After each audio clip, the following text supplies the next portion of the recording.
امروز میخوام در مورد دومین تابلو از مجموعه من پنهان من باهاتون صحبت کنم. این که چی شد که من ایده دبل اکسپوز رو برای تلفیق دوتا تابلو توی نقاشی انتخاب کردن رو توی یه ویدیو کامل توضیح دادم. به صورت خلاصه بهتون میگم تکنیک دبل اکسپوز تکنیکی توی عکاسی استفاده میشه و من اومدم برای اولین بار توی نقاشی استفادهش کردم و اومدم دو تا چهره رو با هم تلفیق کردم. توی مجموعه من پنهان من که در مورد زن‌ها هست، به مخاطب نشون میده که یک زن میتونه درونش چیزی باشه که توی ظاهرش نشون نده. داشتم توی اینستاگرام میگشتم که یه عکس زیبا از یک خانم زیبا پیدا کردم و گفتم خیلی خوبه برای این مجموعه ازش استفاده کنم. با اون عکاس هماهنگ کردم و این نقاشی رو کشیدم و جالب این که هنرجو وقتی که میبرن میگفتن که چرا جلوی خانم آشناه و یکیشون اشاره کرد گفت این خانم بازیگر نیست. و تا زمانی که من این کار رو پست کردم، وقتی که پست کردم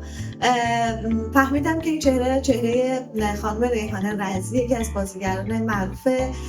سینمای ایران هستن و خب این باعث افتخار منه و خودشون این تابلو رو خیلی خوششون اومد، زحمت کشیدن برای من کامنت گذاشتن و استوریش کردم و خیلی براشون جالب بود که این ایده استفاده شده توی چهرهشون.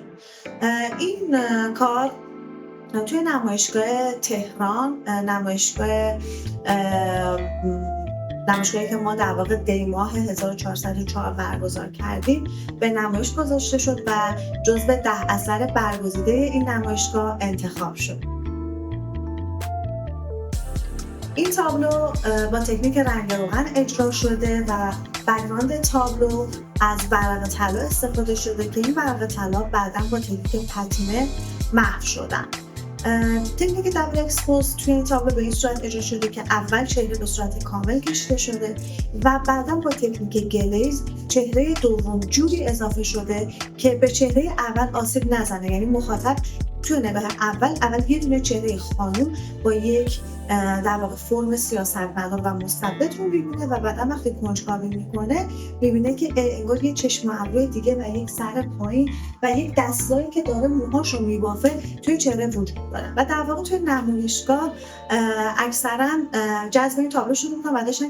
کنجکاو میکنن که چجوری این در واقع لایه زیر کشیده شده و توجه مخصوصا خانم‌ها رو خیلی به خودش جلب کرد. چرا من در واقع بافتن اون رو انتخاب کردم؟ برای اینکه بافتن اون اشاره میکنه به اون حس زنانه. خب توی داستان ها خوندیم، توی فیلم ها هم دیدیم که معمولا خانم ها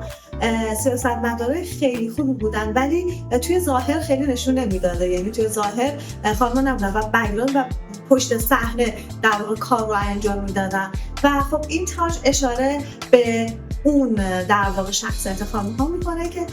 مثل حالا خودمون توی خانواده که هر کاری بخوایم بکنیم مادر باید تاییدش رو در واقع بده ولی مثلا میگه نه پدرت باید اجازه این کار بده. به صورت خیلی عامیانه میخوام مثالش رو بزنم